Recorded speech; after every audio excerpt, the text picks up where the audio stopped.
Hello students, welcome to Ritesh online classes YouTube channel.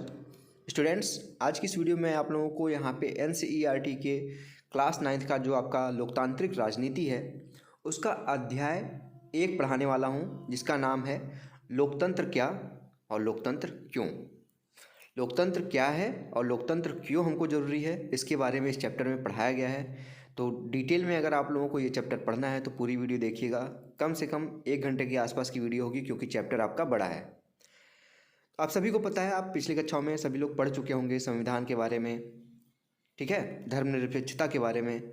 तो उसी से रिलेटेड यहाँ पे लोकतंत्र के बारे में भी बताया गया है। जितनी आपकी अभी तक नॉलेज है उसी को आगे यहाँ पे लेके चलते हैं। और इस चैप्टर में आपको क्या पढ़ाया जाएगा, इसकी अगर आपको जानकारी चाहिए तो सबसे ज़्यादा इंपॉर्टेंट जो चीज़ होती है वो परिचय होता है कि इस चैप्टर में आपको क्या क्या पढ़ना होता है। तो थोड़ा सा मैं जूम कर लेता हूँ जिससे आपको देखने में और आसानी हो। यहाँ पे देखिए, सबसे पहले आपको पढ़ाया जाएगा लोकतंत्र क्या है, इसकी विशेषताएं क्या हैं। ये सारी चीज़ें यहाँ पे आज की वीडियो में यहाँ पे कवर किया जाएगा। सबसे पहले आपको लोकतंत्र के बारे में बताया जाएगा, इसकी विशेषताओं के बारे में बताया जाएगा और डिटेल में बताया जाएगा। ठीक है, हम बहुत सरल परिभाषा से शुरू करते हैं, फिर हम बारी बारी से इन बिंदुओं का व्यवहारिक अर्थ जानेंगे। यहाँ हमारा उद्देश्य किसी भी सरकार के लोकतांत्रिक होने की न्यूनतम विशेषताओं को चिन्हित करना है। यानी कि कोई भी सरकार, किसी भी देश की सरकार लोकतांत्रिक है कि नहीं है, लोकतांत्रिक है तो उसकी कम से कम क्या विशेषताएं होनी चाहिए।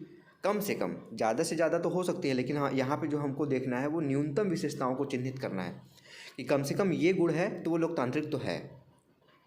यह अध्याय पढ़ लेने के बाद हम लोकतांत्रिक और गैर लोकतांत्रिक शासन में अंतर कर सकेंगे कि ये देश, जैसे भारत देश है लोकतांत्रिक देश है, पाकिस्तान है गैर लोकतांत्रिक देश है, चाइना है गैर लोकतांत्रिक देश है। तो इसमें आप कह तो देते हैं, लेकिन अंतर क्या है इसको आप स्पष्ट कर सकेंगे इस चैप्टर को पढ़ने के बाद। अध्याय के अंत में हम इस न्यूनतम लक्ष्य से आगे बढ़कर लोकतंत्र की बृहत्तर परिभाषा पर आएंगे। समकालीन दुनिया में लोकतंत्र की सबसे लोकप्रिय शासन पद्धति है। आप सभी को पता है, इस समय सभी देश लोकतांत्रिक तो बनना चाहते हैं, लेकिन उसकी विशेषताओं को फॉलो नहीं करना चाहते। सबसे ज़्यादा जो प्रसिद्ध है, लोकप्रिय है शासन पद्धति, वो लोकतंत्र ही है। पर ऐसा क्यों है, इसको भी तो आपको जानना होगा कि लोकतंत्र ही सबसे बेहतरीन शासन प्रणाली क्यों है। कौन सी चीज़ इसे दूसरी व्यवस्थाओं से बेहतर बनाती है, क्या यही शासन की सर्वोच्च व्यवस्था है, इसके बारे में भी जानेंगे। इन सवालों पर हम इस अध्याय के यहाँ पे आने वाले के हिस्से में यहाँ पे चर्चा करेंगे। तो ये हो गया आपका परिचय। अब चलते हैं अध्याय की तरफ। अगर वीडियो अच्छी लगे तो प्लीज़ वीडियो को लाइक ज़रूर करिएगा और चैनल को सब्सक्राइब कर लीजिएगा। यहाँ पे आप लोगों को एनसीईआरटी की क्लासेस डेली बेसिस पे प्रोवाइड की जाती हैं, बिल्कुल फ्री में और डिटेल में। सबसे पहले जानते हैं लोकतंत्र क्या है। आप पिछले कक्षाओं में पढ़ चुके हैं कि लोकतांत्रिक सरकारें क्या होती हैं, गैर लोकतांत्रिक सरकारें क्या होती हैं। आप सरकार के विभिन्न रूपों के बारे में पढ़ चुके हैं। लोकतंत्र की अब तक की आपकी समझ के आधार पर कुछ उदाहरण देते हुए सरकारों की कुछ सामान्य विशेषताएं यहाँ पे लिखा जाएगा। आपको लिखना है, क्योंकि पहले तो आप पढ़ चुके हैं, क्लास 8 तक तो पढ़ चुके हैं आप लोग। अब परिभाषा की ज़रूरत क्यों पड़ती है, यहाँ पे इसके बारे में बताया गया है। आगे बढ़ने से पहले आइए सबसे पहले इस मेधावी छात्र मैरी की आपत्ति पर गौर किया जाए। इस चैप्टर में एक कहानी बताया गया मैरी के बारे में, और लिंगदो मैडम है जो जिनसे वो क्वेश्चन करती है। मैरी की आपत्ति का गौर किया जाए। वह लोकतंत्र को परिभाषित करने के इस तरीके को पसंद नहीं करती और कुछ बुनियादी सवाल पूछना चाहती है। उसकी अध्यापिका मेटिल्डा लिंगदो ने उसके सवालों का जवाब देना शुरू किया तो कक्षा की अन्य छात्राएं भी इस चर्चा में भाग लेने लगी। होता है ना, क्लास के कुछ बच्चे तो शर्माते ही रह जाते हैं, लेकिन जब कोई शुरुआत कर देता है तो उसके साथ ही साथ दूसरे बच्चे भी उस चीज़ को फॉलो करने लगते हैं। मैरी है जो स्टूडेंट है, वो यहाँ पे क्वेश्चन पूछती है, मैडम मुझे यह तरीका ठीक नहीं लगता। पहले लोकतांत्रिक व्यवस्थाओं के बारे में चर्चा किया और अब आकर हम लोकतंत्र का मतलब जानने की कोशिश कर रहे हैं। पहले तो हम लोकतांत्रिक व्यवस्थाओं के बारे में बता दिया गया हमको कि लोकतांत्रिक व्यवस्थाएं क्या क्या होती हैं। उसके बाद हम अब पढ़ रहे हैं क्या, लोकतंत्र क्या है, उसकी परिभाषा क्या है। तो पहले तो परिभाषा पढ़नी चाहिए, फिर उसकी व्यवस्थाओं के बारे में जानना चाहिए।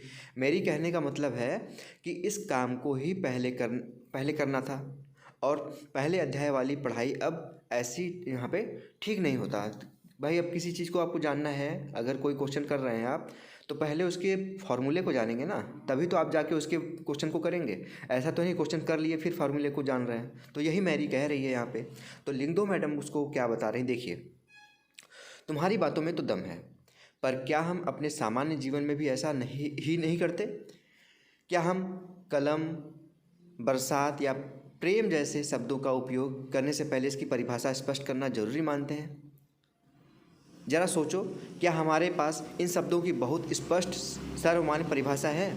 प्रेम की परिभाषा है आपके पास, कलम की परिभाषा है, बरसात की परिभाषा है, लेकिन फिर भी तो आप उसको यूज करते हैं, उसको बोलते हैं।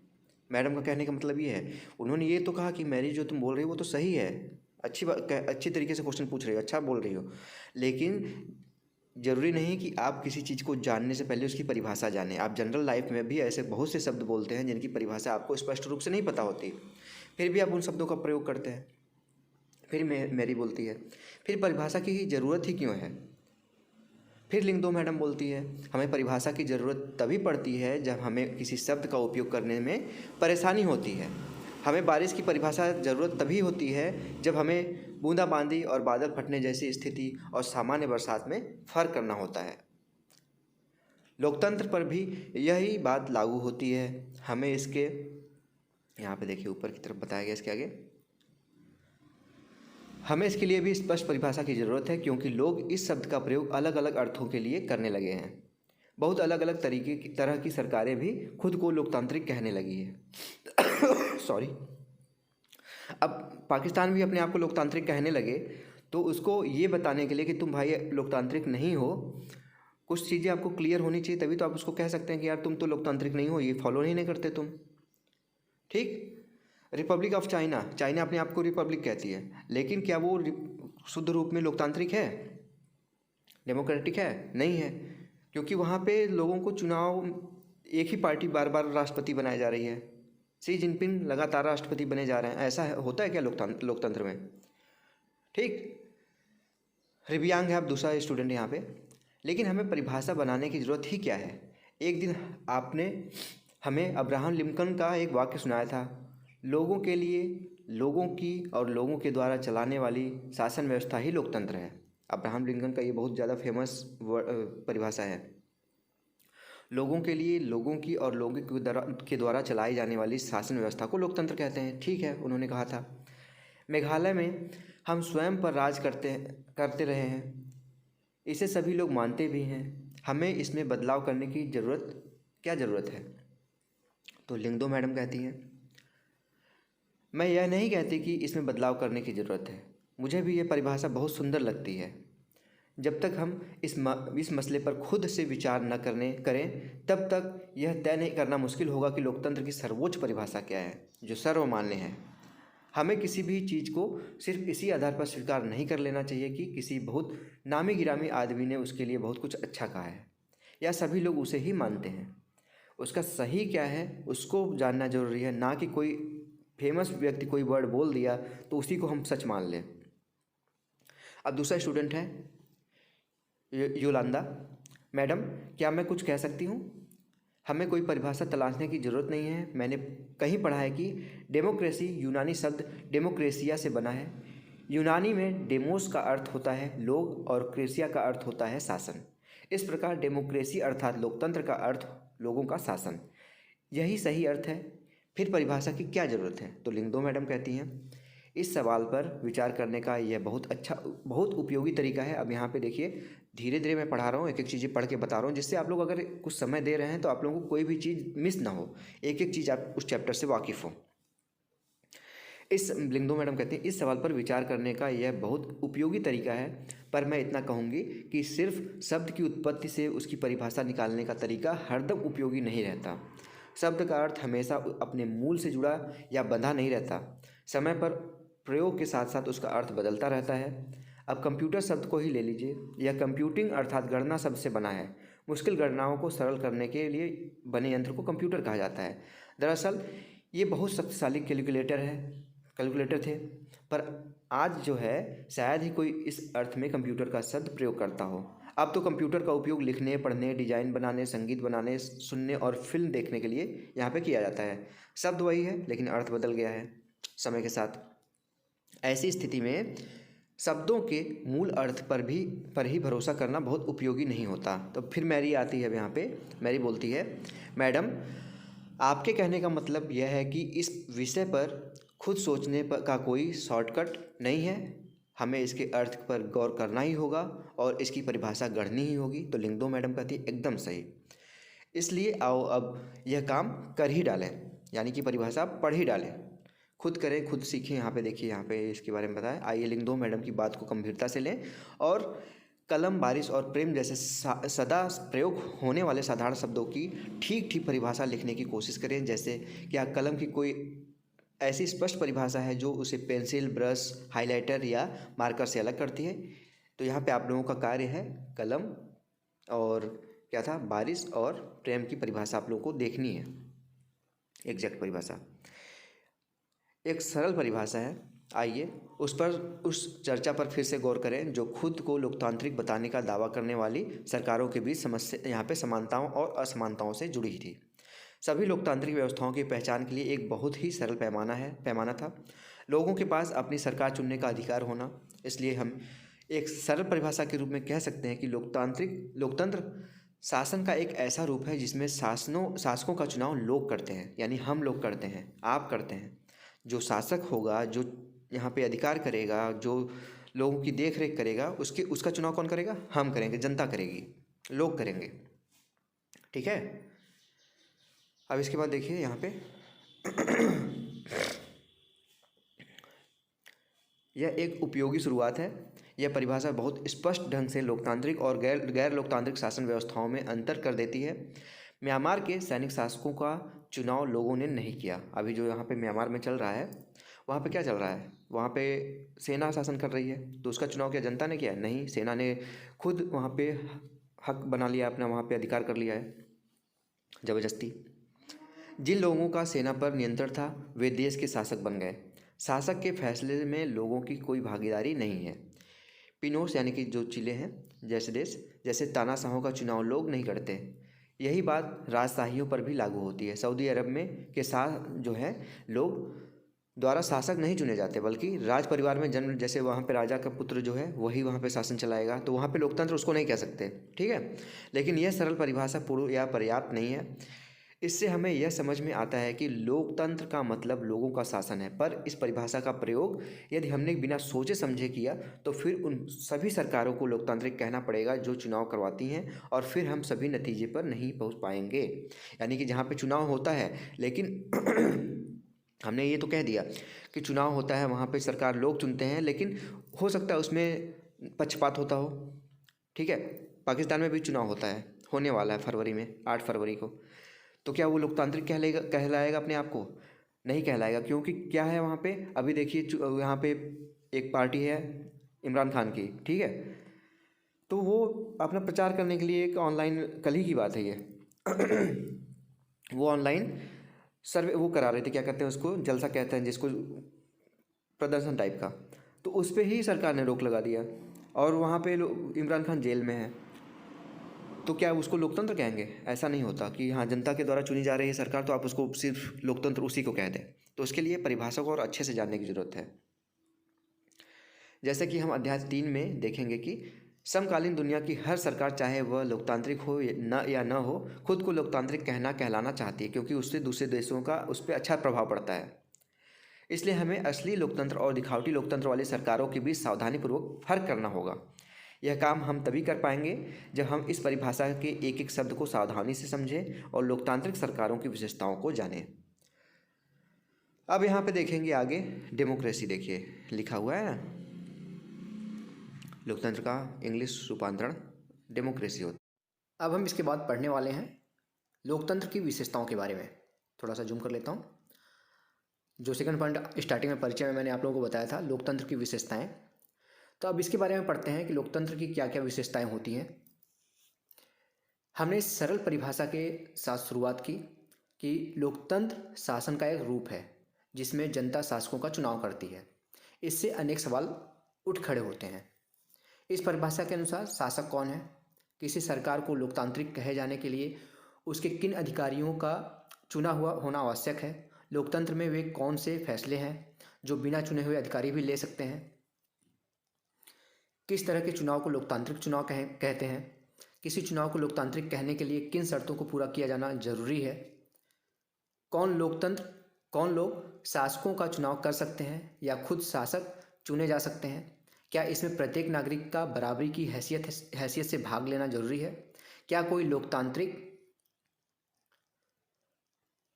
व्यवस्था अपने कुछ नागरिकों को इस अधिकार से वंचित कर सकती है, सरकार के किस स्वरूप को लोकतांत्रिक कहेंगे, क्या चुने हुए शासक लोकतंत्र में अपनी मर्जी से सब कुछ कर सकते हैं या लोकतांत्रिक सरकार के लिए कुछ यहाँ पे लक्ष्मण रेखाओं में बंद कर काम करना जरूरी है, क्या लोकतांत्रिक शासन व्यवस्था को नागरिकों के कुछ अधिकारों का आदर करना चाहिए। आइए कुछ उदाहरणों के साथ इन सब पर बारी बारी से विचार करते हैं। ये जब सारी चीज़ें यहाँ पे हमने देखी, अब इसके बारे में यहाँ पे डिस्कशन किया जाएगा। प्रमुख फैसले निर्वाचित नेताओं के हाथ। पाकिस्तान के जनरल परवेज मुशर्रफ के बारे में यहाँ पे बताया गया है कि पाकिस्तान के जनरल जिन्होंने कारगिल का युद्ध शुरुआत की थी, गलत तरीके से भारत के कुछ कारगिल वाले हिस्से पे कब्जा कर लिया था, तो पाकिस्तान के जनरल परवेज मुशर्रफ ने अक्टूबर 1999 में सैनिक तख्तापलट की अगुवाई की। उन्होंने लोकतांत्रिक ढंग से चुनी हुई सरकार को, यहाँ पे देखिए फिगर दिखाया गया है लोकतंत्र के बारे में कि यहाँ पे आपको लोकतंत्र अगर आपको बनना है तो यहाँ पे आपको फॉर्म फिल करना पड़ेगा, ठीक है। उखाड़ फेंका और खुद को देश का मुख्य कार्यकारी घोषित किया। बाद में उन्होंने खुद को राष्ट्रपति घोषित किया और 2002 में एक जनमत संग्रह करा के अपना कार्यकाल 5 साल के लिए बढ़वा लिया। पाकिस्तानी मीडिया, मानवाधिकार संगठनों और लोकतंत्र के लिए काम करने वालों ने आरोप लगाया कि जनमत संग्रह एक धोखाधड़ी है और इसमें बड़े पैमाने पर गड़बड़ियां की गई हैं। अगस्त 2002 में उन्होंने लीगल फ्रेमवर्क ऑर्डर के जरिए पाकिस्तान के संविधान को बदल डाला। अब सोचिए कि वो खुद राष्ट्रपति बनने के लिए, खुद शासक बनने के लिए संविधान ही बदल दे रहे हैं। इस ऑर्डर के अनुसार राष्ट्रपति राष्ट्रीय और प्रांतीय असेंबलियों को भंग कर सकता है। मंत्रिपरिषद के कामकाज पर एक राष्ट्रीय सुरक्षा परिषद की निगरानी रहती है जिसके ज़्यादातर सदस्य फौजी अधिकारी हैं। इस कानून के पास हो जाने के बाद राष्ट्रीय और प्रांतीय असेंबलियों के लिए चुनाव कराए गए। इस प्रकार पाकिस्तान में चुनाव भी हुए। तो आप कह रहे थे ना कि चुनाव होता है तो लोकतांत्रिक देश हो जाता है, तो ऐसा नहीं है। दिखावे के लिए हो सकता है कि वो चुनाव करा दे। चुने हुए प्रतिनिधियों को कुछ अधिकार भी मिले थे, लेकिन सर्वोच्च सत्ता सेना के अधिकारियों और जनरल मुशर्रफ के पास थी। स्पष्ट है कि जनरल मुशर्रफ के शासन वाले पाकिस्तान को लोकतंत्र न कहने के अनेक ठोस कारण हैं, लेकिन यहाँ सिर्फ एक कारण पर ही चर्चा करते हैं। क्या हम कह सकते हैं कि पाकिस्तान के लोगों ने अपने शासकों का चुनाव किया? हम ऐसा नहीं कह सकते। लोगों ने राष्ट्रीय और प्रांतीय असेंबलियों के लिए अपने प्रतिनिधियों का चुनाव किया, लेकिन चुने हुए प्रतिनिधि वास्तविक शासक नहीं थे। वे अंतिम फैसला नहीं कर सकते थे।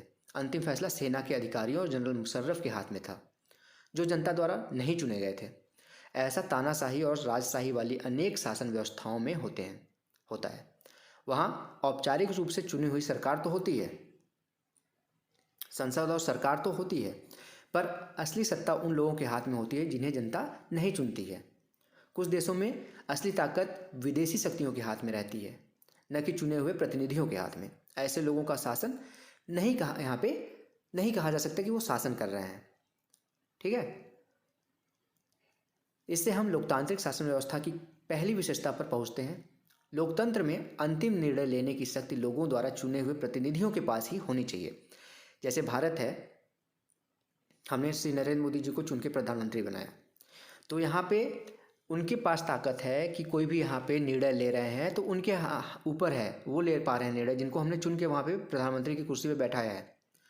ऐसा तो है नहीं कि हमने प्रधानमंत्री की कुर्सी पे बैठाया है प्रधानमंत्री मोदी को और निर्णय ले रहे हैं राहुल गांधी। कोई पक्ष विपक्ष की बात नहीं कर रहा हूँ मैं, बस एक समझाने के लिए आपको बता रहा हूँ। तो जिसको हमने चुना है वो अगर निर्णय ले रहा है तो वो लोकतंत्र की एक विशेषता है, ठीक है। कार्टून के माध्यम से भी आप यहाँ पे देख सकते हैं। डेमोक्रेसी को दिखा तो रहे हैं डेमोक्रेसी, लेकिन यहाँ पे मुखौटे के रूप में, ठीक है। स्वतंत्र और निष्पक्ष चुनावी मुकाबला। चीन की संसद को कंबागुओ रेमिंग दाई वियाओ दाहुई राष्ट्रीय जन यहाँ पे संसद कहते हैं। जो भी है चाइनीज में लिखा हुआ है, इसको ध्यान से पढ़ लीजिएगा। चीन की संसद के लिए प्रति वर्ष 5 वर्ष बाद नियमित रूप से चुनाव होते हैं। इस संसद को देश का राष्ट्रपति नियुक्त करने का अधिकार है। इसमें पूरे चीन के करीब 3,000 सदस्य आते हैं। कुछ सदस्यों का चुनाव सेना भी करती है। चुनाव लड़ने से पहले सभी उम्मीदवारों को चीनी कम्युनिस्ट पार्टी से मंजूरी लेनी होती है। 2002 और 2003 में हुए चुनावों में सिर्फ कम्युनिस्ट पार्टी और उसके संबंध कुछ छोटी पार्टियों के सदस्यों को ही चुनाव लड़ने की अनुमति मिली थी। सरकार सदा कम्युनिस्ट पार्टी की ही बनती है। अब एक ही पार्टी है, उसी के अधिकारों से आप राष्ट्रपति चुन रहे हैं, सारे सदस्य चुन रहे हैं, तो वहाँ पे भी देखिए चुनाव हो रहा है, लेकिन कुछ लोगों के ही ग्रुप से राष्ट्रपति बन रहे हैं वहाँ पे। 1930 में आज़ाद होने के बाद से मैक्सिको में हर 6 वर्ष बाद राष्ट्रपति चुनने के लिए चुनाव कराए जाते हैं। देश में कभी कभी फौज शासन या तानाशाही नहीं आई, लेकिन सन 2000 तक हर चुनाव में PRI इंस्टीट्यूशनल रिवॉल्यूशनरी पार्टी नाम की एक पार्टी को ही जीत मिलती थी। विपक्षी दल चुनाव में हिस्सा लेते थे, पर कभी भी उन्हें जीत हासिल नहीं होती थी। चुनाव में तरह तरह के यहाँ पे हथकंडे अपनाकर हर हाल में जीत हासिल करने के लिए PRI जो पार्टी थी कुख्यात थी। सरकारी दफ्तरों में काम करने वाले सभी लोगों के लिए पार्टी की बैठकों में जाना अनिवार्य था। सरकारी स्कूलों के अध्यापक अपने छात्र छात्राओं के माँ बाप से PRI के लिए वोट देने को कहते थे। मीडिया भी जब तब विपक्षी दलों की आलोचना करने के अलावा उनकी गतिविधियों को नज़रअंदाज ही करती थी। कई बार एकदम अंतिम क्षणों में मतदान केंद्रों को एक जगह से हटाकर दूसरी जगह पर कर दिया जाता था, जिससे अनेक लोग वोट ही नहीं डाल पाते थे। PRI अपने उम्मीदवारों के चुनाव अभियान पर काफ़ी पैसे खर्च करती थी।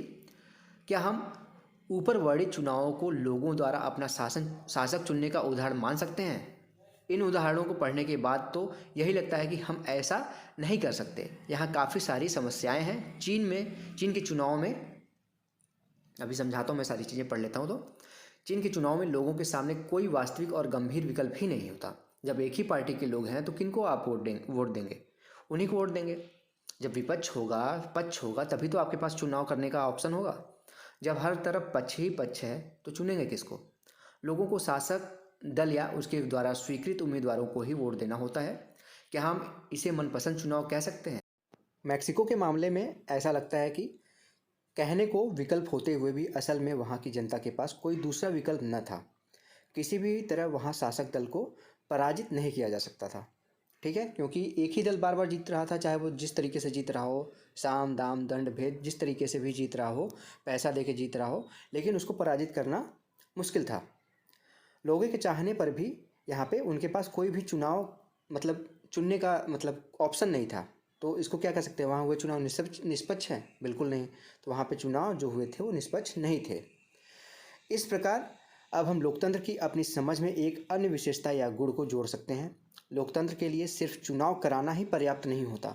चुनाव में एक से ज़्यादा असली राजनीतिक विकल्पों के बीच चुनने की स्थिति भी होनी चाहिए। मैक्सिको में 2 पार्टियां थी, पक्ष था विपक्ष था। चीन में तो सिर्फ मान लीजिए एक ही पार्टी थी, वहाँ पे कोई चुनने का अधिकार ही नहीं था किसी के पास। लेकिन मैक्सिको में तो 2 पार्टियां चुनाव लड़ रही थी, लेकिन वहाँ पे चुनाव अच्छे तरीके से किया जा रहा था, निष्पक्ष तरीके से किया जा रहा था? बिल्कुल नहीं।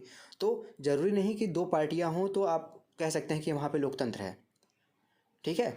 लोगों के पास विकल्प रहना चाहिए कि वे चाहें तो शासक दल को गद्दी पे बैठाएं या फिर गद्दी से उतार दें। इस प्रकार लोकतंत्र निष्पक्ष और स्वतंत्र चुनावों पर आधारित होना चाहिए, ताकि सत्ता में बैठे लोगों के लिए जीत हार के समान अवसर प्राप्त हों, ठीक है। लोकतंत्र, यहाँ पे लोकतांत्रिक चुनाव के बारे में हम अध्याय 3 के बारे में आगे आपको बताऊंगा। अभी पहला अध्याय है, तीसरे अध्याय में हम आपको इसके बारे में बताएंगे, और रितेश ऑनलाइन क्लासेस चैनल पे ही आपको अध्याय भी पढ़ने को मिल जाएगा। एक व्यक्ति एक वोट एक मोल, ठीक है। अब यहाँ पे इसके बारे में पढ़ते हैं कि एक व्यक्ति है, एक वोट है और एक मोल के बराबर, उसका मोल काफ़ी ज़्यादा है। पहले हमने पढ़ा है कि किस तरह लोकतंत्र के लिए होने वाला संघर्ष सार्वभौम वयस्क मताधिकार के साथ जुड़ा था। अब इस सिद्धांत को लगभग पूरी दुनिया में मान लिया गया है, पर किसी व्यक्ति को मतदान के समान अधिकार से वंचित रखने या फिर वंचित करने के उदाहरण भी कम नहीं है। यानी कि वंचित किया जाता है लोगों को अभी भी यहाँ पे वोट डालने से। 2015 में की ही बात है, जल्दी की ही बात है। 2015 तक सऊदी अरब में औरतों को वोट देने का अधिकार नहीं था। सोच लीजिए कितना पीछे हैं वो लोग। देखने को तो बहुत डेवलप कर चुके हैं, लेकिन उनकी जो मानसिकता है अभी भी आदमी और औरत में भिन्नता वो करती है। एस्टोनिया में ने अपने यहाँ नागरिकों के नियम लिए कुछ नियम इस तरह बनाए थे कि रूसी अल्पसंख्यक समाज के लोगों को मतदान का अधिकार हासिल करने में मुश्किल होती थी। एस्टोनिया रूस के पास का एक कंट्री है। वहाँ पे रूस के जो अल्पसंख्यक के वहाँ पे थे, रूस के लोग रहते थे कुछ लोग, तो उनको वहाँ पे वोट डालने में काफ़ी दिक्कतें होती थी। फिजी की चुनाव प्रणाली में वहाँ के मूल वासियों के वोट का महत्व भारतीय मूल के फिजी नागरिकों के वोट से ज़्यादा था। फिजी है कंट्री जहाँ पे भारत के लोग काफ़ी ज़्यादा संख्या में वहाँ रहते हैं। तो वहाँ पे क्या था, जो फिजी के मूल निवासी थे उनकी वोटों की जो महत्व थी वो भारत के जो यहाँ के निवासी जाके फिजी में बसे हुए थे और वहाँ की नागरिकता ले लिए थे उनसे ज़्यादा थी। लोकतंत्र राजनैतिक समानता के बुनियादी सिद्धांत पर आधारित है। इस प्रकार हम लोकतंत्र की तीसरी विशेषता को जान लेते हैं। लोकतंत्र में हर वयस्क नागरिक का एक वोट होना चाहिए, हर वोट का एक समान मूल्य होना चाहिए। ठीक है, अध्याय 3 में इसके बारे में भी आगे मैं आप लोगों को पढ़ाऊँगा। अब देखिए आगे, आखिरकार एक व्यक्ति एक वोट का अधिकार काफ़ी जगहों पे मिल गया है। वो भी क्या दिन थे जब मैं ही एक व्यक्ति और मेरा ही एकमात्र वोट था और यही मुझे पसंद था। अब आता है यहाँ पे कानून का राज और अधिकारों का आदर। जिम्बाब्वे को 1980 में अल्पसंख्यक गोरों के शासन से मुक्ति मिली। उसके बाद देश पर जानू पीएफ दल का राज है जिसने देश के स्वतंत्रता संघर्ष की अगुवाई की थी। इसके नेता रॉबर्ट मुगाबे हैं, वहाँ पे काफ़ी फेमस हैं ये, इनके बारे में भी एक कहानी है। इन्होंने अपने देश में जैसे आरबीआई भारत में है, वहाँ पे भी उनकी जो बैंक था, उनका जो राष्ट्रीय बैंक था सेंट्रल बैंक, उससे उन्होंने इतना ज़्यादा पैसा वहाँ पे छाप दिया कि उनकी करेंसी की जो वैल्यू थी वो काफ़ी ज़्यादा गिर गई थी। ठीक है, आज़ादी के बाद से यहाँ पे शासन वहाँ पे कर रहे हैं रॉबर्ट मुगाबे। चुनाव नियमित रूप से होते रहते हैं और सदा जानू पीएफ दल ही जीतता है। राष्ट्रपति मुगाबे कम लोग यहाँ पे लोकप्रिय नहीं थे, पर वे चुनाव में गलत तरीके भी अपनाते थे। आज़ादी के बाद से उनकी सरकार ने कई बार संविधान में बदलाव करके राष्ट्रपति के अधिकारों में वृद्धि की थी और उनकी जवाबदेही को कम किया था। यानी कि उनके अधिकारों को बढ़ा दिया गया, लेकिन उनके जवाब उनको देना पड़े जनता को, ऐसा कम कर दिया गया कि उनको कम जवाब देना पड़े। ठीक है, विपक्षी दलों के कार्यकर्ताओं को परेशान किया जाता था और उनकी सभाओं में गड़बड़ कराई जाती थी। सरकार विरोधी प्रदर्शनों और आंदोलनों को गैर कानूनी घोषित कर दिया गया। एक ऐसा कानून भी था जो राष्ट्रपति की आलोचना के अधिकार को सीमित करता था। यानी कि आप राष्ट्रपति की आलोचना कर रहे हैं तो उसको भी यहाँ पे कम किया गया था। टेलीविज़न और रेडियो पर सरकारी नियंत्रण था और उन पर सिर्फ शासक दल के विचार ही प्रसारित होते थे। अखबार स्वतंत्र थे, पर सरकार की आलोचना करने वाले पत्रकारों को परेशान किया जाता था। सरकार ने कुछ ऐसे अदालती फैसलों की परवाह नहीं की जो उनके खिलाफ जाते थे और उसने जजों पर भी दबाव डाला। 2017 में मुगाबे को राष्ट्रपति पद से हटा दिया गया। ठीक है, 1980 से सोच ले 2017 तक की बात आ गई, 37 साल। जिम्बाब्वे का उदाहरण बताता है कि शासकों के लिए बार बार जनादेश पाना लोकतंत्र की एक ज़रूरत है, पर इतना ही पर्याप्त नहीं है। लोकप्रिय नेता भी यहाँ पे लोकतांत्रिक हो सकते हैं, लोकतांत्रिक नेता भी तानाशाह हो सकते हैं। अगर हम लोकतंत्र को परखना चाहते हैं तो चुनाव पर नज़र डालना ज़रूरी है, पर उतना ही ज़रूरी है कि चुनाव के पहले और बाद की स्थितियों पर भी नज़र डाली जाए कि पहले क्या स्थिति थी, अब क्या स्थिति है। चुनाव के पहले सत्ता पक्ष के विरोधी समूहों के कामकाज समेत सभी तरह की राजनीतिक गतिविधियों के लिए पर्याप्त गुंजाइश रहनी चाहिए। इसके लिए ज़रूरी है कि सरकार नागरिकों के कुछ बुनियादी अधिकारों का आदर करे, उनको सोचने की, अपनी राय बनाने की, सार्वजनिक रूप से अपने विचार व्यक्त करने की, संगठन बनाने की, विरोध करने की और अन्य राजनीतिक गतिविधियां करने की स्वतंत्रता होनी चाहिए। कानून की नज़र में सभी लोग समान होते हैं। इन अधिकारों की रक्षा स्वतंत्र न्यायपालिका को करनी चाहिए, जिसके आदेशों का पालन सब लोग करते हैं। इस अधिकारों के बारे में हम विस्तारपूर्वक अध्याय 5 में पढ़ेंगे। अभी तो ये अध्याय पहला है। इस प्रकार कुछ दूसरी शर्तें हैं जो चुनाव के बाद सरकार चलाने के तौर तरीकों पर लागू होती हैं। एक लोकतांत्रिक सरकार सिर्फ इन कारणों से मनमानी नहीं कर सकती कि उन्होंने चुनाव जीत लिया है, क्योंकि जिताया तो जनता ने ही है। उसे भी कुछ बुनियादी तौर तरीकों का पालन करना होता है। खास तौर से उसे अल्पमत वाले समूहों को भी दी जाने वाली गारंटियों का आदर करना चाहिए। हर प्रमुख फैसला लंबे विचार विमर्श के बाद लेना चाहिए। हर पदाधिकारियों को उस पद के साथ जुड़े अधिकारियों और जिम्मेदारियां संविधान द्वारा दी जाती हैं।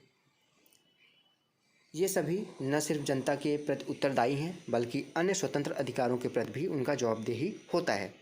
इसके बारे में हम चैप्टर 4 में पढ़ेंगे। अब मुझे अच्छा नहीं लग रहा है कि चैप्टर 4 में पढ़ेंगे, चैप्टर 3 में पढ़ेंगे, चैप्टर 5 में पढ़ेंगे, लेकिन आगे है वो चीज़ तो अभी कहना ही पड़ेगा आपको कि आगे पढ़ेंगे। इस प्रकार हम लोकतंत्र की चौथी और अंतिम विशेषता को रेखांकित करते हैं। अब देखिए चौथी विशेषता क्या है। एक लोकतांत्रिक सरकार संवैधानिक कानूनों और नागरिक अधिकारों द्वारा खींची लक्ष्मण रेखाओं के भीतर ही काम करेगी। ठीक है। परिभाषाओं का सारांश, अब इतनी चीज़ें आपको बता दिया है, यहाँ आपको विशेषताएं बता दी गई। अब उसके बाद सारांश इसका देख लेते हैं। आइए अब तक की चर्चा में को समेटें। हमने लोकतंत्र की इस सरल सी परिभाषा से बात शुरू की थी। लोकतंत्र सरकार का एक ऐसा स्वरूप है या रूप है जिसमें शासकों का चुनाव लोग करते हैं। हमने पाया कि जब तक हम इसके कुछ प्रमुख शब्दों के बारे में और स्पष्ट न हो जाएं, यह परिभाषा पर्याप्त नहीं है। अनेक उदाहरणों के जरिए हमने शासन के एक तरीके के रूप में लोकतंत्र की 4 विशेषताओं का यहाँ पे रेखांकित किया। इनके अनुसार लोकतंत्र शासन का एक ऐसा स्वरूप है, चारों यहाँ पे बताई गई जो परिभाषा यहाँ पे विशेषताएं थी। लोगों द्वारा चुने गए शासक ही सारे फैसले लेने की प्रमुखता रखे। चुनाव लोगों के लिए निष्पक्ष अवसर और इसके विकल्प उपलब्ध कराता है कि वे चाहे तो मौजूद शासकों को बदल सकते हैं। तीसरा विशेषता, यह विकल्प और अवसर सभी लोगों को समान रूप से उपलब्ध हो। और चौथी विशेषता है, इस चुनाव से सभी सरकार यहाँ पे बनी सरकार संविधान द्वारा तय बुनियादी कानूनों और नागरिक अधिकारों के दायरे में को मानते हुए काम करे। ठीक है। तो ये 4 विशेषताएं हैं लोकतंत्र की, जिसको याद रखिएगा। आप लोग पूछ सकता है आपसे क्या क्या विशेषताएं हैं। अब यहाँ पे लोकतंत्र के कामकाज या उनकी अनुपस्थिति में इन 5 उदाहरणों को पढ़िए। इसका मेल लोकतंत्र की उन प्रासंगिक विशेषताओं से करिए जिनकी चर्चा ऊपर की गई है। अब यहाँ पे इसको आप लोग पढ़ लीजिएगा। इसमें कुछ है नहीं, उदाहरण दिया गया और यहाँ पे बताया गया है कि यहाँ पे विशेषता क्या है। कानून का शासन है, समान अधिकार दिया गया है, वोट का समान उसको वैल्यू दी गई है, स्वतंत्र निष्पक्ष चुनाव कराया गया है, चुने गए नेता प्रमुख फैसले कर रहे हैं कि नहीं कर रहे, यही बताया गया है। अब यहाँ पे आता है अगला पॉइंट आपका, लोकतंत्र ही क्यों। पूरे दुनिया में कई प्रकार की शासन प्रणालियाँ हैं जिसमें से लोकतंत्र भी एक है। तो लोकतंत्र ही क्यों शासन प्रणाली आप चुनेंगे, इसके बारे में अब यहाँ पे आपको बताया जाएगा। मैडम लिंगदोह की कक्षा में एक बहस शुरू हुई थी। उन्होंने इस अध्याय को यहाँ तक पढ़ने के बाद छात्रों से पूछा कि क्या उन्हें लोकतंत्र ही शासन का सबसे अच्छा स्वरूप लगता है। इस सवाल पर सबने कोई न कोई टिप्पणी दी थी। अब देखिए इसके बारे में, लोकतंत्र के गुणों पर चर्चा। योलांदा है लड़की एक, ये बताती है लोकतंत्र के गुण के बारे में। हम लोकतांत्रिक देश में रहते हैं। दुनिया भर में सभी जगह लोग लोकतंत्र चाहते हैं। जिन देशों में पहले लोकतंत्र शासन प्रणाली नहीं थी, वहाँ भी अब इसे अपनाया जा रहा है। सभी महान लोगों ने लोकतंत्र के बारे में अच्छी अच्छी बातें कही हैं। क्या इतने से ही यह स्पष्ट नहीं हो जाता कि लोकतंत्र सबसे अच्छी शासन व्यवस्था है। क्या अब भी इस पर बहस करने की ज़रूरत है। तो यहाँ पे अगली स्टूडेंट है तांगकिनी। लेकिन लिंगदो मैडम ने तो कहा कि हमें किसी चीज़ को सिर्फ इसलिए नहीं मान लेना चाहिए कि बाकी सब उसे मान रहे हैं या फिर किसी अच्छे व्यक्ति ने उसके बारे में अच्छा कहा है। तो जेनी है अगली स्टूडेंट। हाँ, यह गलत रास्ता ही है। लोकतंत्र ने हमारे देश को क्या दिया है। आधी सदी में से ज़्यादा समय से लोकतंत्र है और तब भी देश में इतनी गरीबी है। तो रिबियांग है, उसने बताया। लेकिन लोकतंत्र इसमें क्या कर सकता है। क्या हमारे यहाँ लोकतंत्र के कारण गरीबी है या फिर लोकतंत्र होने के बावजूद भी गरीबी है। रिबियांग सही कह रहा है। अब इसके बारे में फिर से आगे चर्चा हो रही है। जेनी ने कहा जो भी है इससे क्या फ़र्क पड़ता है। मुद्दा यह है कि हम इसे शासन की सर्वश्रेष्ठ रूप मान सकते हैं या फिर नहीं मान सकते। अराजकता, अस्थिरता, भ्रष्टाचार और दिखावा, राजनेता आपस में ही लड़ते रहते हैं। देश की परवाह किसे है। तो यहाँ पे देखिए पाइमोन है अगला स्टूडेंट। तो फिर इसकी जगह कौन सी प्रणाली होनी चाहिए। क्या अंग्रेजी हुकूमत वापस लाई जाए, बाहर से किसी राजा को देश पर शासन के लिए बुलाया जाए। तो रोज़ है बताती है पता नहीं, पर मुझे लगता है कि देश को एक मजबूत नेता की ज़रूरत है। ऐसे नेता कि जिसे चुनाव की, संसद की परवाह न हो। एक ही नेता के पास सारे अधिकार हों। देश के हित में जो कुछ ज़रूरी हो सब वह करने में सक्षम होना चाहिए। सिर्फ इसी से देश की गरीबी और भ्रष्टाचार कम होगा। कोई पीछे से चिल्लाता है, इसी को तानाशाही कहते हैं। 2 कहती है, अगर वह व्यक्ति सत्ता का उपयोग सिर्फ अपने लिए और अपने परिवार के लिए करने लगे तो क्या होगा? अगर वह खुद भ्रष्ट हो जाए तब? तो रोज़ कहता है, मैं सिर्फ ईमानदार, संजीदा और मजबूत नेता की बात कर रही हूँ। 2 कहती है, यह ठीक नहीं है, तुम वास्तविक लोकतंत्र की तुलना आदर्श तानाशाह से के साथ कर रही हो। हमें आदर्श की तुलना आदर्श के साथ और वास्तविक की तुलना वास्तविकता से करनी चाहिए। ज़रा तानाशाहों के वास्तविक जीवन के बारे में पढ़ो, वे सबसे ज़्यादा भ्रष्ट, स्वार्थी और क्रूर होते थे। होता सिर्फ यह है कि हमें उनके बारे में जानकारियाँ उपलब्ध नहीं होती, हमको उनके बारे में अच्छी जानकारियाँ ही दी जाती हैं। अब इसके बारे में देखिए आगे है, मैडम लेगुंदो ने इस चर्चा को पूरी दिलचस्पी से सुन रही थी वो।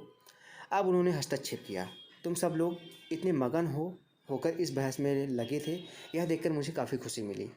मुझे नहीं मालूम कौन सही है कौन गलत, यह तो आप लोग सुलझाएं, पर मुझे लगता है कि आप खुले दिमाग से बातें कर रहे थे। अगर किसी ने आपको रोकने की कोशिश की होती या आपको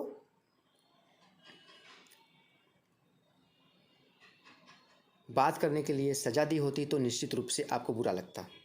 क्या आप ऐसा उस देश में कर सकते हैं जहां लोकतंत्र न हो? क्या यह लोकतंत्र के पक्ष में एक अच्छा तर्क है? तो बिल्कुल है। आप सारी चीज़ें अपने खुल के कह रहे हैं, चाहे किसी के बारे में कह रहे हैं, प्रधानमंत्री के बारे में कह रहे हैं, राष्ट्रपति के बारे में कह रहे हैं, किसी के भी बारे में कह रहे हैं, सेना तक के बारे में कह दे रहे हैं, तो लोकतंत्र है तभी तो आप कह पा रहे हैं। अब इससे ज़्यादा अच्छाई क्या होगी कि लोकतंत्र शासन व्यवस्था की। अब अगला पॉइंट है, यहाँ पे देखेंगे लोकतंत्र के खिलाफ तर्क। अब लोकतंत्र के खिलाफ भी तर्क आपको यहाँ पे देखने को मिलेगा। इस चर्चा में लोकतंत्र के खिलाफ वे अधिकांश तर्क सामने आ गए हैं जिन्हें हम आम तौर पर सुनते हैं।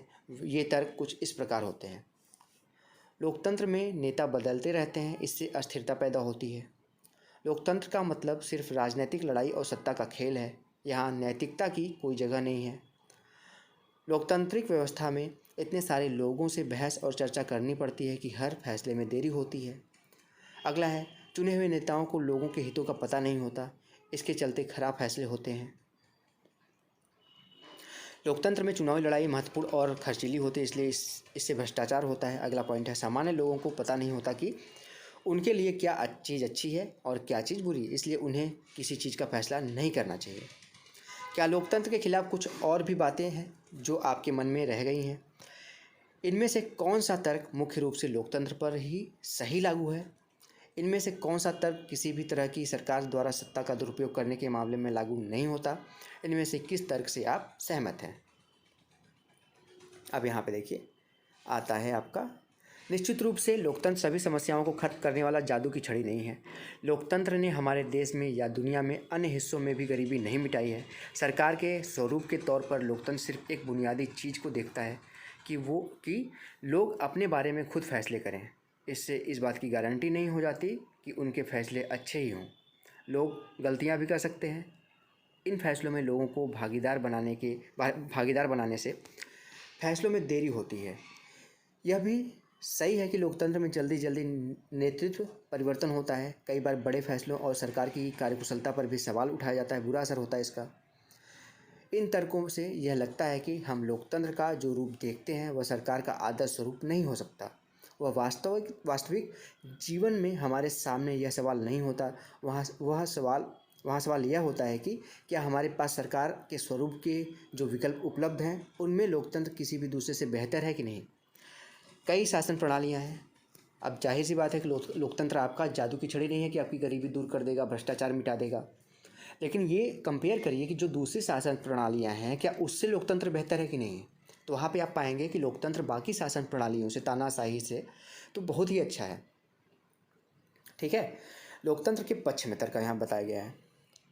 बस लास्ट है, थोड़ा सा और बचा है चैप्टर। चीन में 1958 से लेकर 61 के दौरान बड़ा अकाल विश्व इतिहास का अब तक सबसे ज़्यादा ज्ञात भयावह अकाल था। इसमें करीब 3 करोड़ लोग भूख से मरे थे। उन दिनों भारत की आर्थिक स्थिति चीन से बहुत अच्छी नहीं थी, फिर भी भारत में चीन के समान अकाल और भूखमरी की स्थिति नहीं आई। अर्थशास्त्रियों का मानना है कि ऐसा दोनों देशों की सरकारी नीतियों के अंतर के कारण हुआ। भारत में लोकतांत्रिक व्यवस्था होने से भारत सरकार ने खाद्य सुरक्षा के मामले में जिस तरह से काम किया वैसा करने की जरूरत चीन सरकार ने महसूस नहीं की। अर्थशास्त्रियों का यह भी कहना है कि किसी भी स्वतंत्र और लोकतांत्रिक देश में कभी भी अकाल और बड़ी संख्या में भूखमरी नहीं हुई है। अगर चीन में भी यहाँ पे बहुदलीय चुनाव व्यवस्था होती, विपक्षी दल होता, सरकार की आलोचना करने वाले लोग होते, स्वतंत्र मीडिया होता, तो इतने लोग भूख से नहीं मरते। यह उदाहरण लोकतंत्र को सर्वश्रेष्ठ साधन यहाँ पे शासन पद्धति बताने वाली विशेषताओं में से एक को बहुत स्पष्ट ढंग से सामने लाता है। लोगों की ज़रूरत के अनुरूप आचरण करने के मामले में लोकतांत्रिक शासन प्रणाली किसी भी अन्य प्रणाली से बेहतर है। गैर लोकतांत्रिक सरकार लोगों की ज़रूरतों पर ध्यान दे सकती है और न यहाँ पे देखिए दे भी सकती है और नहीं भी, और यह सरकार चलाने वालों की मर्जी पर निर्भर करेगा। अगर शासकों को कुछ करने की ज़रूरत नहीं लगती तो उनको लोगों की इच्छा के अनुरूप काम करने की ज़रूरत नहीं है, पर लोकतंत्र में यह जरूरी है कि शासन करने वाले आम लोगों की ज़रूरतों पर तत्काल ध्यान दें।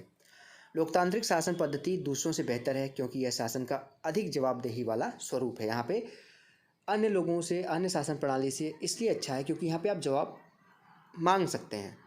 ठीक है। गैर लोकतांत्रिक सरकारों की तुलना में लोकतांत्रिक सरकारों के बेहतर फैसले करने का एक अन्य कारण यह भी है कि लोकतंत्र का आधार व्यापक चर्चा और बहसें हैं। लोकतांत्रिक फैसले में हरदम ज़्यादा लोग शामिल होते हैं, चर्चा करते हैं, फैसला लेते हैं, बैठकें होती हैं। अगर किसी एक मसले पर अनेक लोगों की सोच लगी हो तो उसमें गलतियों की गुंजाइश कम हो जाती है। इसमें कुछ ज़्यादा समय जरूर लगता है, लेकिन महत्वपूर्ण मसलों पर थोड़ा समय लग जाए तो लाभ ही होता है। इससे ज़्यादा उग्र या गैर जिम्मेवार फैसले लेने की संभावना घटती है। इस प्रकार लोकतंत्र बेहतर निर्णय लेने की संभावना को बढ़ाता है। इससे जुड़ा तीसरा तर्क भी है। लोकतंत्र मतभेदों और टकरावों को संभालने का तरीका उपलब्ध कराता है। किसी भी समाज में लोगों के हितों और विचारों में अंतर होता ही है। भारत में भी आप सभी को पता है कि भारत की तरह भारी यहाँ पे सामाजिक विविधता वाले देशों में इस तरह का अंतर और भी ज़्यादा हो सकता है। अलग अलग इलाकों में अलग अलग समूह के लोग रहते हैं, विभिन्न भाषाएं बोलते हैं, उनकी धार्मिक मान्यताएं अलग अलग हैं, उनकी जातियां भी जुदा हैं। दुनिया को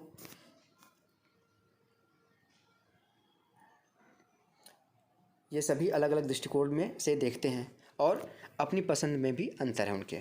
एक समूह की पसंद और दूसरे समूह की पसंद में टकराव भी होता है। ऐसे टकरावों को कैसे सुलझाएं? इसे ताकत के बल पर सुलझाया जा सकता है। जिस समूह के पास ज़्यादा ताकत होगी वह दूसरे को दबा देगा और कमज़ोर समूह को इसे मानना ही होगा, लेकिन इससे नाराज़गी और असंतोष पैदा होगा। ऐसी स्थिति में विभिन्न समूह जो हैं समूह ज़्यादा समय तक यहाँ पे साथ नहीं रह सकते। लोकतंत्र इस समस्या का एकमात्र शांतिपूर्ण समाधान उपलब्ध कराता है। लोकतंत्र में कोई भी स्थायी विजेता नहीं होता और कोई स्थायी रूप से पराजित नहीं होता। जो विभिन्न समूह एक दूसरे के साथ शांतिपूर्ण ढंग से रह सकते हैं। भारत की तरह विविधता वाले देश को लोकतंत्र ही एकजुट बनाए हुए है। बेहतर सरकार और सामाजिक जीवन पर प्रभाव के हिसाब से ये तीन तर्क लोकतंत्र को काफ़ी मजबूत साबित करते हैं, लेकिन लोकतंत्र के पक्ष में सबसे मजबूत तर्क उससे बनने वाली सरकार के कामकाज से जुड़ा नहीं है। यह तर्क लोकतंत्र और नागरिकों के रिश्ते का है। लोकतंत्र में नागरिकों की जो हैसियत होती है वह किसी और व्यवस्था में नहीं होती। अगर इस व्यवस्था में बेहतर फैसले लेने और उत्तरदायी सरकार चलाने का काम न भी हो तब भी वह दूसरों से बेहतर है, क्योंकि उसको बदलने की आपके 5 साल बाद बदल दीजिएगा सरकार। लोकतंत्र नागरिकों का सम्मान यहाँ पे बढ़ाता है। लोकतंत्र राजनीतिक समानता के सिद्धांत पर आधारित है। यहाँ सबसे गरीब और सबसे अनपढ़ को भी वही दर्जा प्राप्त है जो सबसे अमीर और पढ़े लिखों को प्राप्त है। लोग किसी शासक की प्रजा न होकर खुद अपने शासक हैं। अगर वे गलतियाँ करते हैं तब भी वे खुद के लिए जवाबदेह हैं। यानी हमने चुना है अब इस प्रधानमंत्री को, अगर ये प्रधानमंत्री गलत कुछ करता है तो हमारी ये कमी है, हम खुद अपने लिए जवाबदेह है कि हमने चुना है इनको। लोकतंत्र के पक्ष में आखिरी तर्क यह है कि लोकतांत्रिक व्यवस्था दूसरों से बेहतर है क्योंकि इसमें हमें अपनी गलती ठीक करने का अवसर भी मिलता है। जो अभी आपको मैंने बताया कि अगर आपसे लगता है आपको कि हाँ इस प्रधानमंत्री को चुन के इस राष्ट्रपति को तो वैसे प्रत्यक्ष रूप से चुना नहीं जाता, इस मुख्यमंत्री को चुन के आपने गलती की है तो आपको फिर से मौका मिलेगा 5 साल के बाद, आप फिर बदल दीजिएगा, अपनी गलती सुधार लीजिएगा। जैसा कि हमने ऊपर देखा है, इस बात की कोई गारंटी नहीं है कि लोकतंत्र में कोई गलती नहीं हो सकती। किसी भी किस्म की सरकार इस बात की गारंटी नहीं दे सकती। इस मामले में लोकतंत्र का लाभ यह है कि अपनी गलतियां ज़्यादा देर तक छुपाए नहीं रखा जा सकता। इन गलतियों पर सार्वजनिक चर्चा की गुंजाइश लोकतंत्र में है और फिर इसमें सुधार की गुंजाइश भी है। इसका मतलब यह है कि तो शासक समूह अपना फैसला बदले या शासक, यहाँ पे देखेंगे, समूह को ही बदल दिया जा सकता है। गैर लोकतांत्रिक सरकारों में ऐसा नहीं होता। चले अब इस चर्चा को समेटते हैं। लोकतंत्र हमें सब चीज़ नहीं दे सकता और ना ही यह सभी समस्याओं का समाधान है, लेकिन यह साफ तौर पर उन सभी दूसरी व्यवस्थाओं से बेहतर है जिन्हें हम जानते हैं और दुनिया के लोगों को जिसका अनुभव है। यह अच्छे फैसलों के लिए बेहतर अवसर उपलब्ध कराता है। इनमें लोगों की इच्छाओं का सम्मान किए जाने की ज़्यादा संभावना है और इसमें अलग अलग तरह के लोग ज़्यादा बेहतर ढंग से साथ साथ रह सकते हैं। अगर यह इनमें से कुछ काम करने में असफल रहता है तब भी इसमें गलतियां सुधारने की संभावना है और इसमें सभी नागरिकों को यहाँ पे ज़्यादा सम्मान मिलता है। इसी वजह से लोकतंत्र को सबसे अच्छी शासन व्यवस्था माना जाता है। ठीक है, इसको देख के पढ़ लीजिएगा, ये नॉर्मल चीज़ें हैं, लोकतंत्र के बारे में बताया गया है। ठीक है दोस्तों, अब यहाँ पे देखिए आता है लोकतंत्र का बृहत्तर अर्थ। थोड़ा सा और है, बस 5 मिनट का क्लास। इस अध्याय में हमने लोकतंत्र की एक सीमित और विवरणात्मक शैली में चर्चा की। हमने शासन के एक स्वरूप के तौर पर लोकतंत्र को समझा। लोकतंत्र की इस प्रकार की व्याख्या हमें उन न्यूनतम विशेषताओं या गुणों की पहचान कराती हैं जो स्टार्टिंग में शुरू किया था ना हमने कि न्यूनतम गुणों के बारे में हमको पता होना चाहिए। अधिकतम गुण तो सबको पता होते हैं, न्यूनतम गुण के बारे में पता होना चाहिए। तो ये जो हमने अभी देखा है वो विशेषताओं की न्यूनतम विशेषताओं या गुणों की पहचान कराती है जो लोकतंत्र की ज़रूरत है। हमारे समय में लोकतंत्र का सबसे आम रूप है प्रतिनिधित्व वाला लोकतंत्र। हम जिस देश में लोकतंत्र होने की बात करते हैं वहाँ सभी लोग शासन नहीं चलाते। सभी लोगों की तरफ से बहुमत को फैसले लेने का अधिकार होता है और वहाँ यह बहुमत भी स्वयं शासन नहीं चलाता। बहुमत का शासन भी चुने हुए प्रतिनिधि द्वारा आपने जिताया किसको? बीजेपी को। हमने किसको जीता? बीजेपी को। अब बीजेपी थोड़ी शासन चला रही है, बीजेपी के द्वारा ही उनकी पार्टी के द्वारा एक प्रतिनिधित्व उनका कर रहे हैं जिनको बीजेपी की पार्टी ने चुना है, नरेंद्र मोदी जी को, तो वो शासन चला रहे हैं। तो यहाँ पे क्या है, चुन के जा रहा है, प्रतिनिधित्व जो है कर रहा है, जो वो चुनने के द्वारा यहाँ पे प्राप्त हुआ है देश को। ठीक है,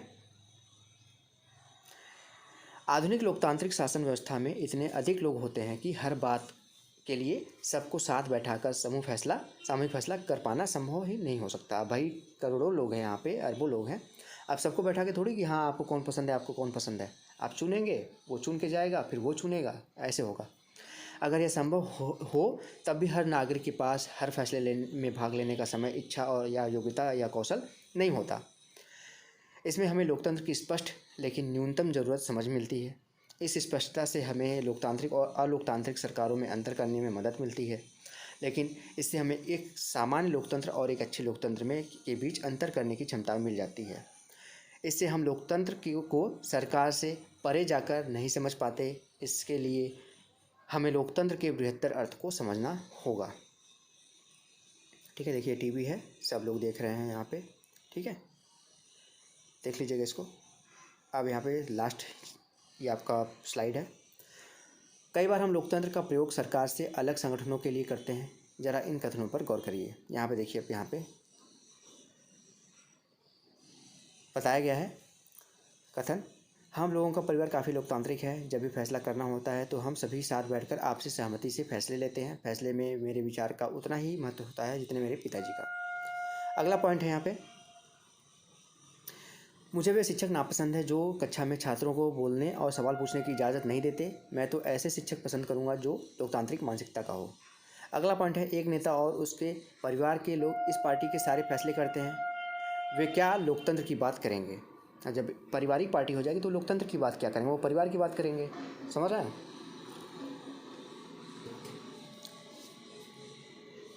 लोकतंत्र शब्द इस तरह का फैसले लेने के उनके बुनियादी तरीकों को उजागर करता है। लोकतांत्रिक फैसले का मतलब होता है उस फैसले से प्रभावित होने वाले सभी लोगों के साथ विचार विमर्श के बाद और उनकी स्वीकृति से फैसले लेना, यानी जो शक्तिशाली न हो उसका भी किसी फैसले में उतना ही महत्व होना जितना कि बहुत शक्तिशाली व्यक्ति का है। यह बात सरकार या परिवार पर भी लागू होती है और किसी भी संगठन पर भी लागू होती है। इस प्रकार लोकतंत्र एक ऐसा सिद्धांत है जिसका प्रयोग जीवन के किसी भी क्षेत्र में हो सकता है। कई बार हम लोकतंत्र शब्द का प्रयोग किसी मौजूदा सरकार के लिए नहीं करके कुछ आदर्शों के लिए करते हैं। इन्हें पाने का प्रयास सभी लोकतांत्रिक शासनों को जरूर करना चाहिए। अगला पॉइंट देखिए, यहाँ पे कथन है, इस देश में वास्तविक लोकतंत्र तभी आएगा जब किसी को भी भूखे पेट सोने की जरूरत नहीं है। दूसरा पॉइंट है, लोकतंत्र में प्रत्येक नागरिक को फैसला लेने में समान भूमिका निभानी चाहिए। इसके लिए वोट के समान अधिकार पर भी यहाँ पे भर की ज़रूरत नहीं है। हर नागरिक को इसके लिए सूचना की समान उपलब्धता, बुनियादी शिक्षा, बुनियादी संसाधन और पक्की निष्ठा होनी चाहिए। अगर हम इन आदर्श पैमानों के आधार पर आज की शासन व्यवस्थाओं को यहाँ पे परखें तो लगेगा कि दुनिया में कहीं भी लोकतंत्र नहीं है। फिर भी आदर्श के रूप में लोकतंत्र की हमारी समझदारी हमें बार बार यह याद दिलाती है कि हम लोकतंत्र को इतना महत्व क्यों देते हैं। इससे हमें मौजूदा लोकतांत्रिक व्यवस्थाओं को परखने और उनकी कमजोरियों की पहचान करने में मदद मिलती है। इससे हमें न्यूनतम या काम चलाऊ लोकतंत्र और अच्छे लोकतंत्र के बीच अंतर समझने में मदद मिलती है। इस किताब में हमने लोकतंत्र की व्यापक अवधारणा पर ज़्यादा बातें नहीं की हैं। हमने सिर्फ शासन के एक तरीके के रूप में लोकतंत्र के कुछ बुनियादी संस्थागत स्वरूपों की चर्चा की है। अगले साल आप लोकतांत्रिक समाज और अपने लोकतंत्र के मूल्यांकन के तरीके के बारे में और ज़्यादा बातें जानेंगे कक्षा 10 में। इस समय हमें सिर्फ इतना याद कर लेना ज़रूरी है कि लोकतंत्र जीवन के अनेक पहलुओं में प्रासंगिक है और लोकतंत्र कई रूप ग्रहण कर सकता है। समानता के आधार पर चर्चा और विचार विमर्श में के बुनियादी सिद्धांत को माना जाए तो लोकतांत्रिक ढंग का फैसला भी कई तरह का हो सकता है। आज की दुनिया में लोकतांत्रिक शासन व्यवस्था का सबसे आम रूप है लोगों द्वारा चुने गए प्रतिनिधियों के माध्यम से शासन चलाना। इसके बारे में हम अध्याय 4 में विस्तारपूर्वक पढ़ेंगे। लेकिन जब समुदाय छोटा हो तब लोकतांत्रिक फैसले लेने के दूसरे तरीके भी अपनाए जा सकते हैं। फिर तो सभी लोग एक साथ बैठकर सीधे वही फैसला कर सकते हैं। किसी गांव की ग्राम सभा, आप सभी को पता है गांव की होती है, को इसी तरह का काम करना चाहिए। क्या आप लोकतांत्रिक फैसले लेने के कुछ और तरीकों की कल्पना कर सकते हैं? देख लीजिए। अब इसके बाद यहाँ पे क्वेश्चन आंसर आ जाता है। ठीक है, यहाँ पे प्रश्नावली आ गया। बस ये है आपका। इसका यह भी मतलब हुआ कि किसी भी देश में आदर्श लोकतंत्र नहीं है। लोकतंत्र की जिन विशेषताओं की चर्चा हमने इस अध्याय में की वे लोकतंत्र की न्यूनतम शर्तें हैं, पर इनसे यह आदर्श लोकतंत्र नहीं बनता। एक आदर्श लोकतंत्र में निर्णय लेने की प्रक्रिया लोकतांत्रिक होनी चाहिए। हर लोकतंत्र को इस आदर्श को पाने का प्रयास करना चाहिए। यह स्थिति एक बार में और एक साथ सभी के साथ लिए हासिल नहीं की जा सकती। सारी चीज़ें एक साथ तो हासिल कर ही नहीं जा सकती, धीरे धीरे होंगे। इसके लिए लोकतांत्रिक फैसले लेने की प्रक्रिया को बचाए रखने और मजबूत करते जाने की ज़रूरत होती है। नागरिक के तौर पर हम जो भी काम करते हैं वह भी हमारे देश के लोकतंत्र को अच्छा और ख़राब बनाने में मदद करता है। यही लोकतंत्र की ताकत है और यही कमजोरी भी। देश का भविष्य शासकों के कामकाज से भी ज़्यादा नागरिकों के कामकाज पर निर्भर करता है कि हम क्या कर रहे हैं काम। यही चीज़ लोकतंत्र को अन्य शासन व्यवस्थाओं से अलग करती है। राजशाही, तानाशाही या एक अन्य यहाँ पे एक दल के शासन जैसी अन्य व्यवस्थाओं से सभी नागरिकों को राजनीति में हिस्सेदारी करने की ज़रूरत नहीं रहती। दरअसल अधिकांश गैर लोकतांत्रिक सरकारें चाहती ही नहीं कि लोग राजनीति में हिस्सा लें, लेकिन लोकतांत्रिक व्यवस्था सभी नागरिकों को सक्रिय भागीदारी पर ही निर्भर करती है। देखते हैं, सभी लोग कहते हैं कि वोट डालिए, वोट आपका अधिकार है। जहाँ पे लोकतंत्र नहीं वहाँ पे क्या ऐसा कुछ कहते हैं कि आपका अधिकार है वोट डालना? कहीं नहीं। वो चाहते ही नहीं कि आप वोट दीजिए। इसलिए लोकतंत्र के बारे में पढ़ाई हो तो लोकतांत्रिक राजनीति पर ही ध्यान केंद्रित करना चाहिए। तो ये था पूरा दोस्तों चैप्टर। काफ़ी बड़ा चैप्टर था। बोलते बोलते मेरा गला दर्द करने लगा। जहाँ पे जो चीज़ें समझानी चाहिए तो वो सारी चीज़ें मैंने समझाई हैं। अगर आप लोगों को अच्छी लगी हो वीडियो, क्वेश्चन आंसर भी मैं जल्दी करा दूँगा इसका, तो वीडियो को लाइक ज़रूर करिएगा। और ऐसी वीडियो अगर आप लोग को NCERT के कंप्लीट एक पॉइंट मैंने पढ़ाया, एक पॉइंट कुछ भी नहीं छोड़ा है, अगर ऐसे ही क्लासेस देखनी है तो आप लोग Ritesh online classes YouTube channel से जुड़ सकते हैं। बिल्कुल फ्री में आपको सारी क्लासेस प्रोवाइड की जा रही हैं। नीचे सब्सक्राइब बटन होगा यहाँ पे वीडियो के नीचे, उस पर क्लिक करके सब्सक्राइब कर लीजिएगा चैनल को। और ऐसी वीडियो डेली बेसिस पे देखने के लिए बेल आइकन जरूर दबा लीजिएगा। जैसे सब्सक्राइब करेंगे बेल आइकन है उसको दबा के नोटिफिकेशन ऑन कर लीजिएगा। तो मिलते हैं नेक्स्ट वीडियो में। तब तक के लिए आप सभी का बहुत बहुत धन्यवाद। जय हिंद, वंदे मातरम।